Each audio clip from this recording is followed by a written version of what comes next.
Anatomía de la conjuntiva. La conjuntiva tiene subdivisiones, la cual está la parte palpebral, que empieza en la unión de mucocutáneas de los bordes palpebrales y está firmemente adherida a las láminas tarsales.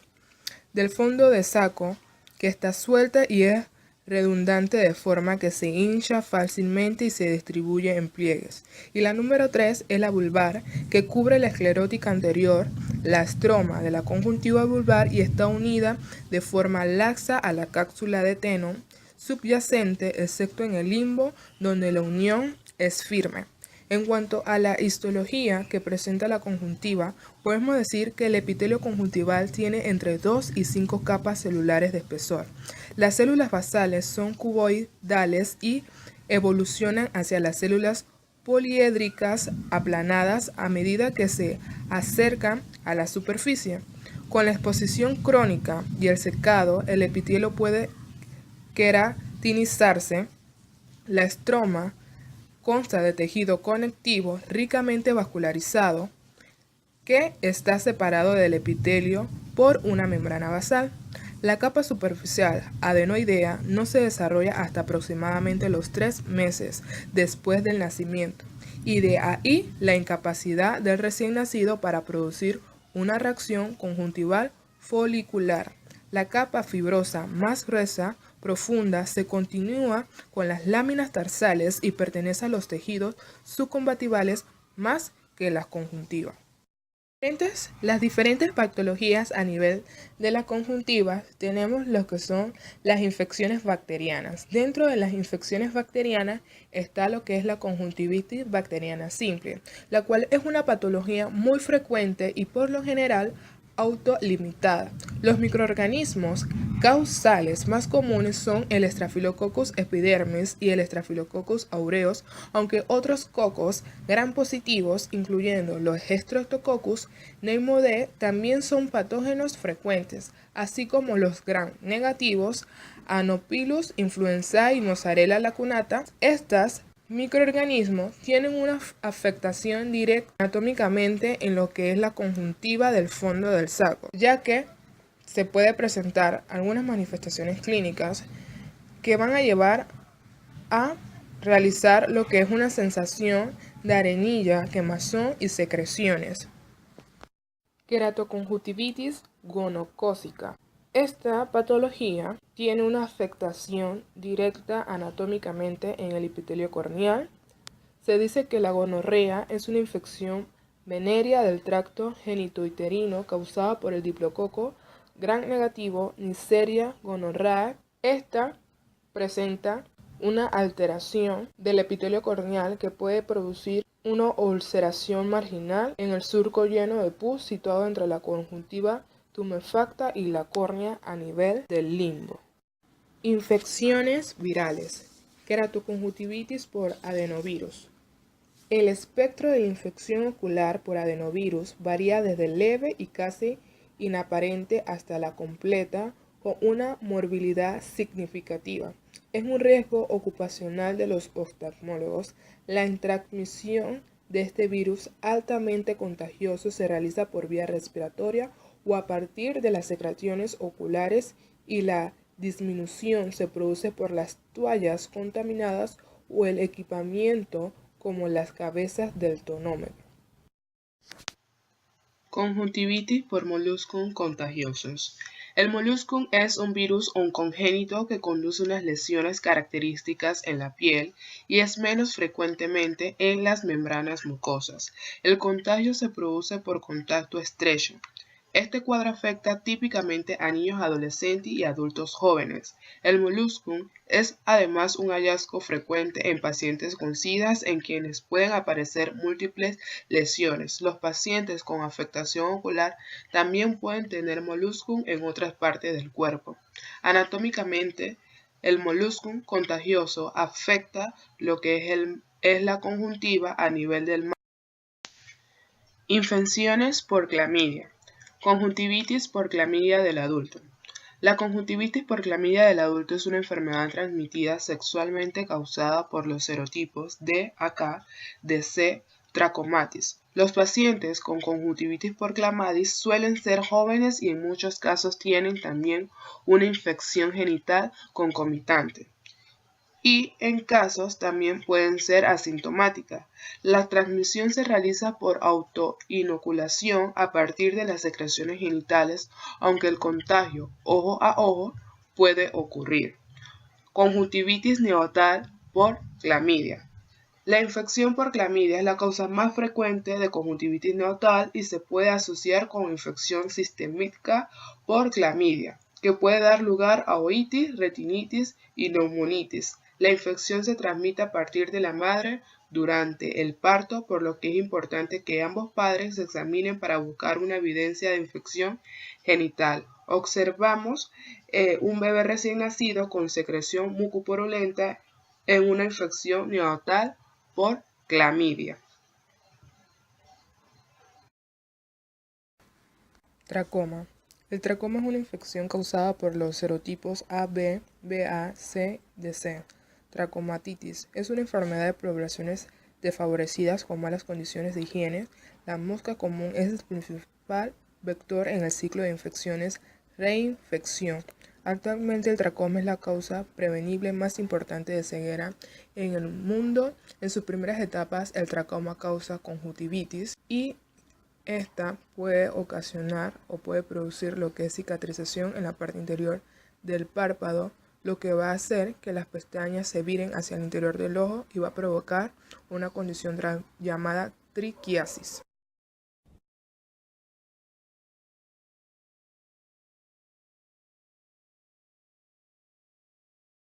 Rinoconjuntivitis alérgica. La rinoconjuntivitis alérgica, la forma más común de alergia ocular y nasal, es una reacción de hipersensibilidad a antígenos aéreos específicos. Queratoconjuntivitis vernal. La queratoconjuntivitis vernal es una inflamación ocular recurrente bilateral y externa que afecta principalmente a niños y adultos jóvenes que viven en climas cálidos y secos. La queratoconjuntivitis vernal es un trastorno alérgico en el que los mecanismos inmunes mediados por las células desempeñan un papel importante. Queratoconjuntivitis atópica. Es un trastorno relativamente raro, pero potencialmente grave, que afecta típicamente a pacientes jóvenes con dermatitis atópica. Los pacientes con dermatitis atópica pueden presentar síntomas oculares que suelen presentarse varios años después del inicio de otros signos atópicos.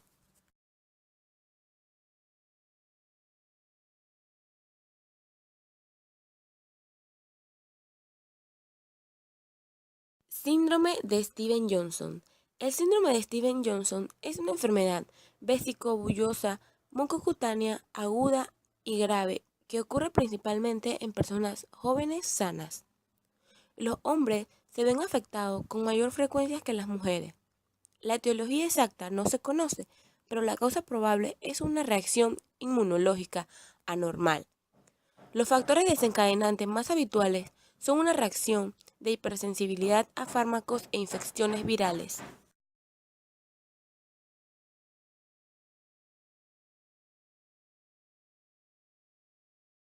Queratoconjuntivitis límbica superior. La queratoconjuntivitis límbica superior de Theodore es un trastorno inflamatorio crónico infrecuente que afecta típicamente a mujeres de mediana edad que tienen una disfunción tiroidea asociada. Síndrome oculoglandular de Parisnaud. El síndrome oculoglandular de Parisnaud es una enfermedad rara que habitualmente está producida por enfermedad del arañazo de gato, la tularemia. Otras causas son tuberculosis, sífilis, linfogranuloma venéreo y mononucleosis infecciosa, además de determinadas infecciones fúngicas, virales o por rickettsia.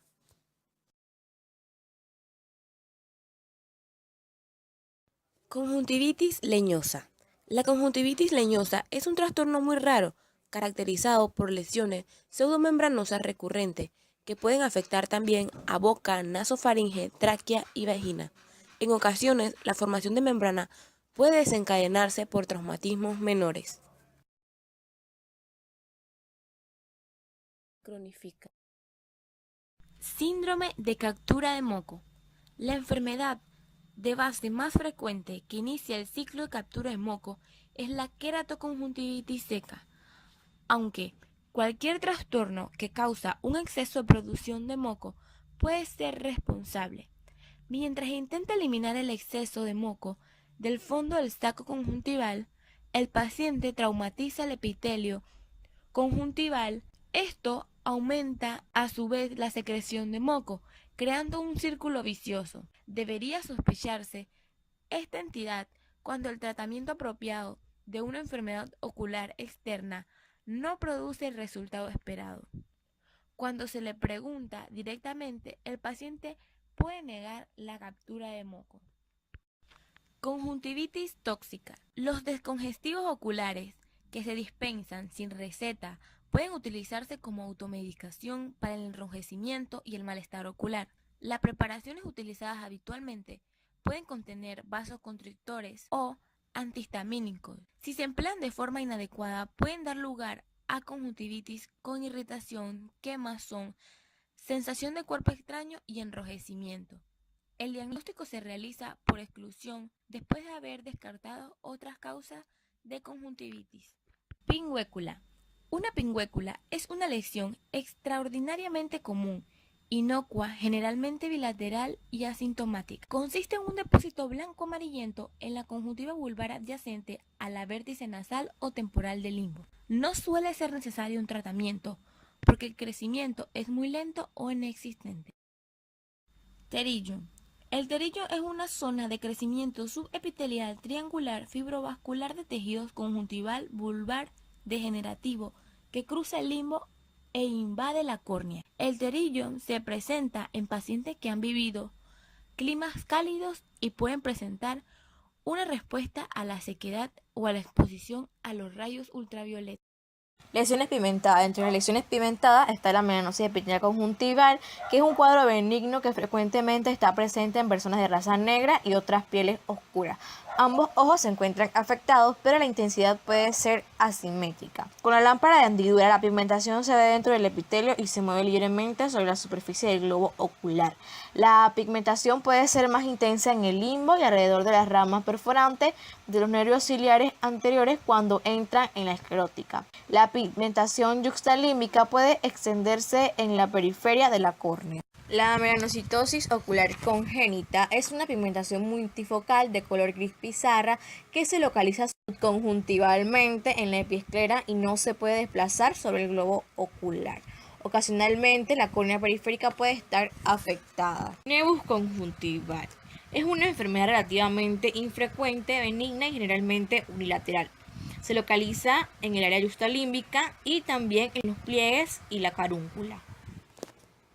Melanoma conjuntival. Este supone alrededor del 2% de todas las neoplasias del ojo. Aquí se encuentra el melanoma primario, que tiene un síndrome raro de nevus displásico que puede dar lugar a múltiples melanomas en una edad temprana.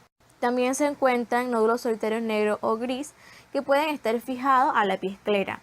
Los tumores ameloníticos son rosados y tienen un aspecto liso, vascularizado o similar a un pez. Una localización frecuente es en el área límbica, aunque el tumor puede surgir en cualquier lugar de la conjuntiva. Tumores escamosos. Entre los tumores escamosos está el papiloma conjuntival o papiloma pedunculado, que está causada por la infección por el virus del papiloma humano tipo 6 y 11, que se puede producir por transmisión materno-filial en el nacimiento a través de una vagina infectada. Suele localizarse en la conjuntiva palpebral, fondo de saco o carúncula. Neoplasia intraepitelial conjuntival y corneal es una enfermedad rara, benigna, unilateral y lentamente progresiva con un bajo potencial maligno. Dentro de esta se encuentra el NIC en placa, que es una masa carnosa ligeramente sobrelevada, gelatinosa o leucopláquica con vasos sanguíneos superficiales aperonatados en el limbo dentro de la fisura interpalpebral. La otra es la NIC papilomatosa, que es una lesión sobrelevada discreta con vasos sanguíneos en forma de sarcocios superficiales. La NIC difusa, que es un poco frecuente, se caracteriza por un engrosamiento conjuntival mal delimitado. Carcinoma celular escamoso conjuntival. Es un tumor raro y de crecimiento lento con malignidad de bajo grado. Esta se localiza habitualmente en el área yuxtalímbico y raramente se origina en la conjuntiva del fondo de saco o palpebral. Los tumores límbicos pueden afectar a la córnea adyacente, pero la invasión escleral es poco frecuente. Entre los otros tumores tenemos el carcinoma de glándula sebácea conjuntival, que es un tumor muy raro pero muy agresivo que puede invadir la órbita y dar lugar a metástasis en los ganglios linfáticos regionales y otros lugares a distancia. La invasión intraepitelial conjuntival del carcinoma glandular sebácea a partir de un tumor que afecta primariamente a las glándulas de meibomio o a las glándulas de Seyss. En esta situación puede simular una blefaroconjuntivitis crónica. En el carcinoma intraepitelial primario, originado y confinado en el epitelio conjuntival, es mucho menos frecuente. Coriostoma espivulvar es un sobrecrecimiento congénito de tejido normal en una localización anormal. Hay dos tipos principales, el dermoide y el lipoide. En el dermoide pueden aparecer de forma aislada o a menudo en los pacientes con síndrome de Goldenhar, síndrome de Tischer-Collins y síndrome de Neus sebáceo de Jadassohn. Esta se encuentra en el limbo inferotemporal. En ocasiones las lesiones son muy grandes y pueden rodearse prácticamente en el limbo. Lipoide. Estas se localizan generalmente en el canto externo. Linfoma conjuntival. La mayoría de los linfomas conjuntivales se originan en las células B con afectación sistémica aproximadamente en el 30% de los casos. Las lesiones se pueden localizar en la conjuntiva o asociarse con afectaciones orbitarias. El sarcoma de Kaposi conjuntival es un tumor de crecimiento lento y baja malignidad que suele manifestarse en la mayoría de veces en los pacientes con SIDA. Esta se localiza en el fondo del saco inferior y que se puede confundir con una hemorragia subconjuntival crónica. La córnea. La anatomía de la córnea presenta lo que es un diámetro medio, que es de 11,5 milímetros vertical y 12 milímetros horizontal. La córnea consta de las siguientes 5 capas. El epitelio estratificado, escamoso y no queratinizado y comprende de una capa única de las células columnares basales que se unen mediante hemidosomas a la membrana basal epitelial. 2 o 3 filas de células en forma de alas, 2 capas de células de superficie escamosa. La superficie de las células más externas está aumentada por micropliegues y microvellosidades que facilitan la absorción de mucina. Después de un tiempo de vida de algunos días de las células superficiales, se desprenden a la película lagrimal. Debido a su excelente capacidad de regeneración, el epitelio no se escarifica. Las células madres epiteliales están localizadas principalmente en el limbo superior e inferior y son indispensables para el mantenimiento del epitelio corneal sano. También actúan como barrera de la unión, evitando que el tejido conectivo crezca en el interior de la córnea. La capa de Bowman es una capa superficial acelular del estroma que cicatriza cuando se daña. Estroma. Este ocupa alrededor del 90% del grosor de la córnea. Está compuesta principalmente por capas de fibrillas de colágeno orientadas de forma regular, cuya separación es mantenida por una sustancia fundamental de protoglicanos con fibroblastos modificados intercalados entre sus capas. Membrana de Descemet. Esta está compuesta por un fino enrejado de fibrillas de colágeno. Consta con una zona estriada anterior que se desarrolla en el útero y otra zona no estriada posterior que se establece a lo largo de la vida sobre el endotelio. El endotelio consta de una única capa de las células hexagonales, desempeña un papel de vida en el mantenimiento hídrico de la córnea, pero no puede regenerarse. Con la edad, el número de células endoteliales desciende gradualmente, por lo que las células vecinas han de aumentar de tamaño para llenar el espacio. Queratitis microbiana, queratitis bacteriana. Las queratitis bacterianas, estas son dadas por las bacterias, las cuales son capaces de penetrar en un epitelio intacto. Son Neisseria gonorrhoeae y Haemophilus influenzae. Otras bacterias pueden producir queratitis solo después de la pérdida de la integridad del epitelio corneal asociada con diferentes factores. Anatómicamente, la afectación se da a nivel del epitelio corneal y sus factores pueden ser por llevar lentes de contacto, por una enfermedad corneal previa y otros factores como la blefaroconjuntivitis crónica. Queratitis fúngica. Anatómicamente, en la queratitis fúngica se afecta lo que es el estroma y lo que es la cámara anterior. Es una afectación muy rara por hongos queratomicosis, que pueden tener un efecto devastador. Estos hongos pueden causar necrosis a nivel del estroma y entrar en la cámara anterior atravesando la membrana de Descemet intacta. Una vez en el interior de la cámara anterior, la infección es muy difícil de controlar debido a que las escasas penetraciones de los agentes antimicóticos. Los microorganismos más frecuentes son los hongos filamentosos y Candida albicans. Queratitis por acantamueva. Las especies de acantamueva son protozoos ubicados de vida libre que se encuentran en el aire, el suelo y aguas dulces o saladas. Existen en forma activa, trofozoito y latente, quiste. La forma quística, prolongados de tiempos en condiciones ambientales hostiles, incluyendo las aguas coloradas de las piscinas, el agua caliente de las cañerías y las temperaturas de subcongelación en los lagos de aguas dulces. Anatómicamente, la queratitis acantomueva puede afectar o alterar lo que es el estroma, ya que pueden aparecer pequeños infiltrados en forma de pasta. También se puede mostrar en el epitelio por encima, puede estar intacto o mostrar lo que es queratitis punteadas. También se puede afectar el estroma cuando la enfermedad progresa lentamente, haciendo que ocurra una opacificación en el estroma. La queratitis intersticial luética anatómicamente es alterada en el estroma corneal. La queratitis intersticial es una inflamación de la estroma corneal sin afectación primaria del epitelio o del endotelio. Además de la sífilis congénita, se puede asociar con un gran número de causas. Queratitis por microsporidium.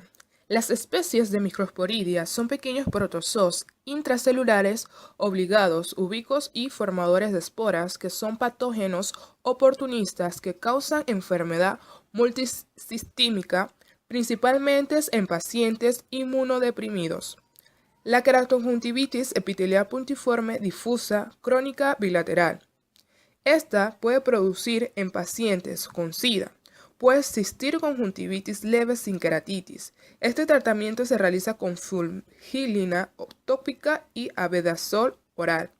La queratitis profunda del estroma unilateral afecta a pacientes inmunocompetentes y es muy rara.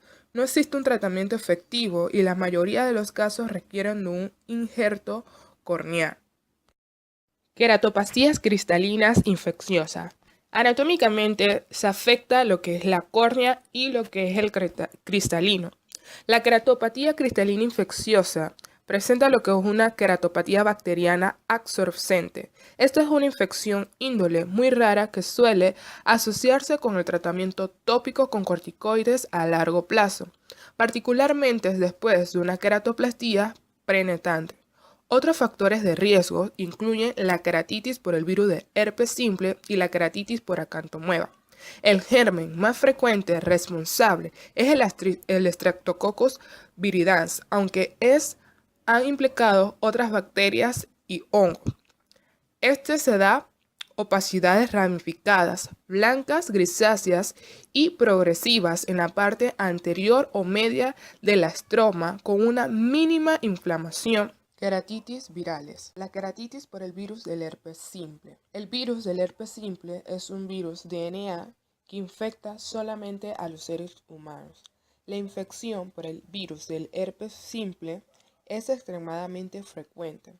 Alrededor del 90% de la población es seropositiva para los anticuerpos frente al virus del herpes simple 1, aunque la mayoría de las infecciones son subclínicas. Anatómicamente, el virus del herpes simple tiene afectación a nivel corneal, en el cual su infección primaria luego pasa a ser una infección recurrente en el cual el virus suele migrar por el axón de un nervio sensorial hasta su ganglio y donde permanece en un estado latente. Por lo regular se presentan alteraciones a nivel de la conjuntiva y se dan vesículas cutáneas que afectan de forma característica los párpados y el área periorbitaria. Herpes zóster oftálmico. El herpes zóster es una infección frecuente causada por el virus herpes 3 humano. Morfológicamente es idéntico al herpes simple, pero diferente desde el punto de vista antigénico y clínico. La varicela y el zóster son procesos patológicos diferentes provocados por el mismo virus.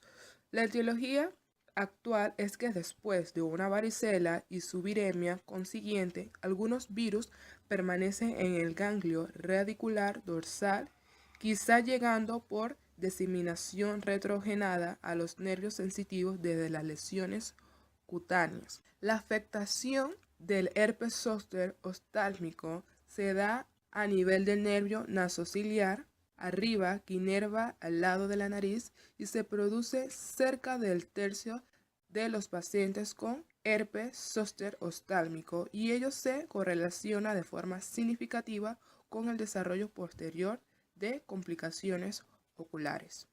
Queratitis puntiforme superficial de Tyson. La queratitis puntiforme superficial de Tyson es una queratitis crónica rara, no contagiosa, en general bilateral, caracterizada por remisiones y exacerbaciones.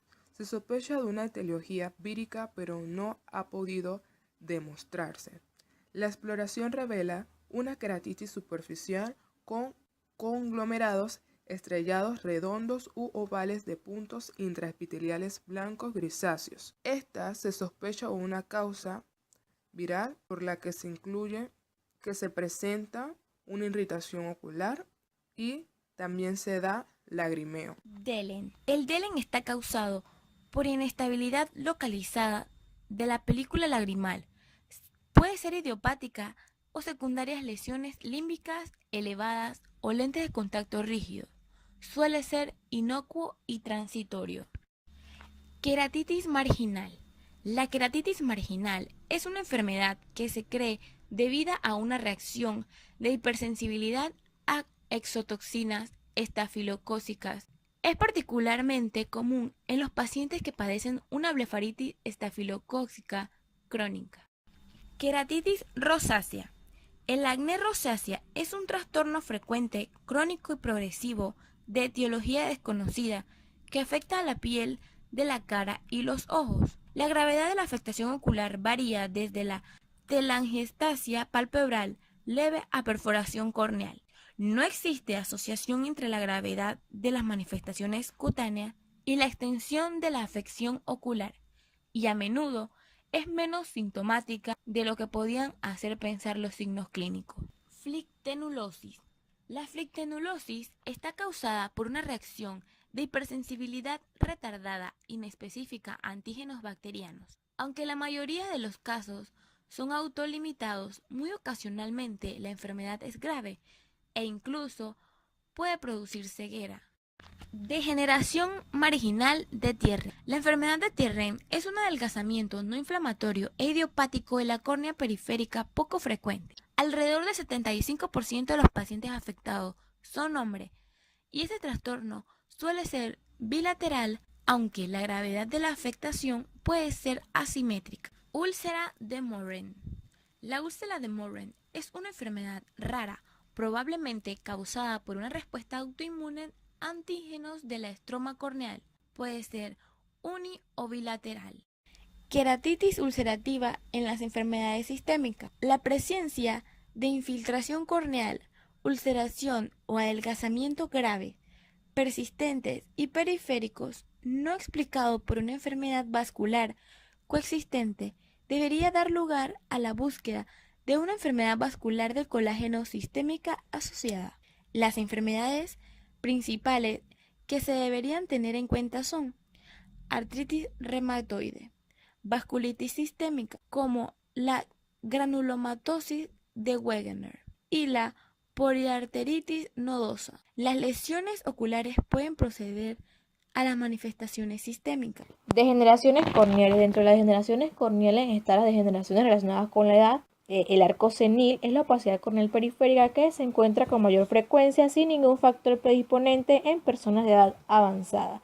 Aquí encontramos depósitos lipídicos en el estroma que empieza en la córnea perilímbica superior e inferior y después progresa de forma circunferencial hasta formar una banda de aproximadamente 1 milímetro de ancho. Halo límbico blanco de Vogt es un hallazgo muy frecuente, inocuo, que se caracteriza por líneas con forma de media luna bilateral y estrechas compuestas por unos puntos como de tiza que recorren la hendidura palpebral a lo largo del limbo nasal y temporal. Córnea farinata es también un trastorno inocuo caracterizado por la presencia de depósitos minúsculos, generalmente bilaterales y parecidos a la harina en el estroma corneal profunda y más prominente centralmente. Piel de cocodrilo. Esta se caracteriza por la presencia de opacidades en el estroma, generalmente es asintomática, blanco grisáceo y poligonales separados por espacios relativamente transparentes. Las opacidades suelen ser afectadas en las partes anteriores del estroma y también en las partes posteriores. Córnea gutata. Esta consiste en una acumulación focal de colágeno en la superficie posterior de la membrana de Descemet. Las lesiones aparecen como verrugas o excrescencias y son secretadas por células endoteliales anormales. Queratopatía lipídica. Esta se divide en primaria y secundaria, donde la primaria se caracteriza por depósitos blancos o amarillos en la estroma, formando por colesterol, grasa y fosfolípidos. Y la segunda es más común y se asocia con lesiones oculares previas o enfermedades que dan lugar a vascularización corneal. Queratopatía en banda es un trastorno frecuente caracterizado por el depósito de sales en la porción anterior de la membrana de Bowman. Degeneración esferoidea.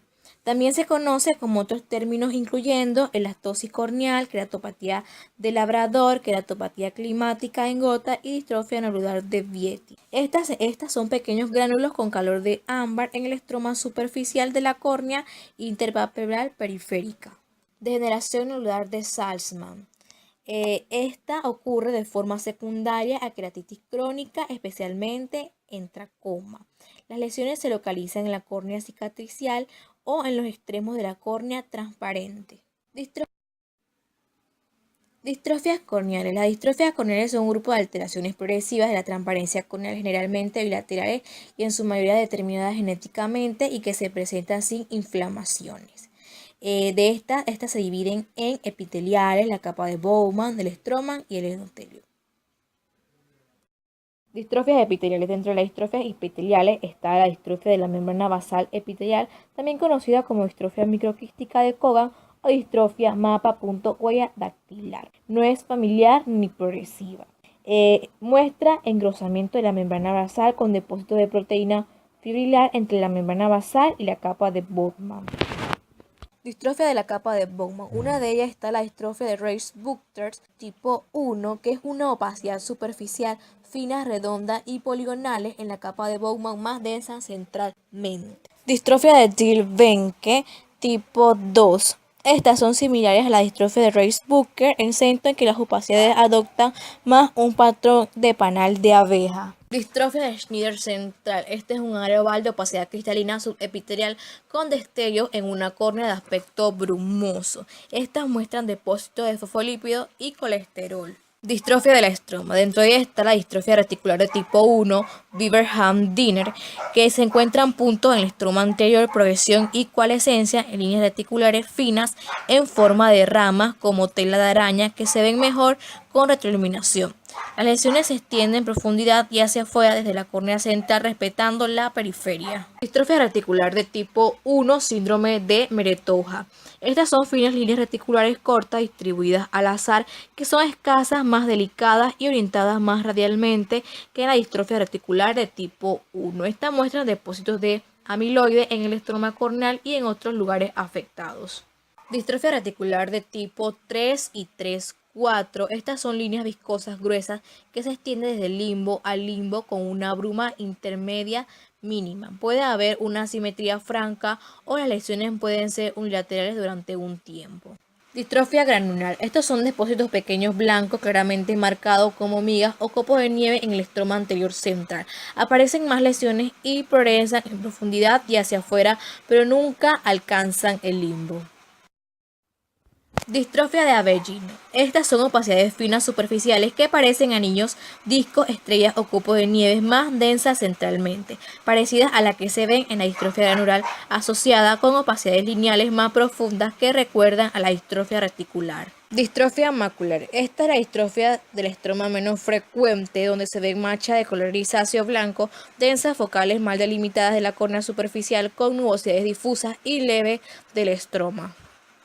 Distrofia en forma de gota gelatinosa. Este raro trastorno también se conoce como amiloidosis subepitelial familiar de la córnea. Presenta nódulos subepiteliales grises con fluencia gradual, afectación del estroma y aumento de tamaño, dando lugar a un aspecto nebuloso parecido a una mora.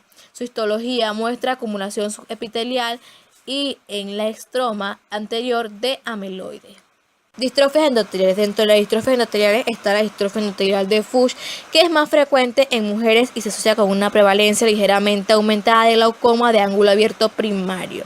El estadio 1 se caracteriza por un aumento gradual del número de protuberancias endoteliales centrales con extensión hacia la periferia de la córnea y confluencia, originando un aspecto en metal repujado. El estadio 2 se caracteriza por descompensación de las células endoteliales que dan lugar al edema del estroma central y visión borrosa. El edema epitelial se produce cuando el grosor del estroma ha aumentado aproximadamente un 30%. El estadio 3 se caracteriza por la persistencia de edema epitelial y da lugar a la formación de bullas que causan dolor y malestar al romperse debido a la exposición de terminaciones nerviosas.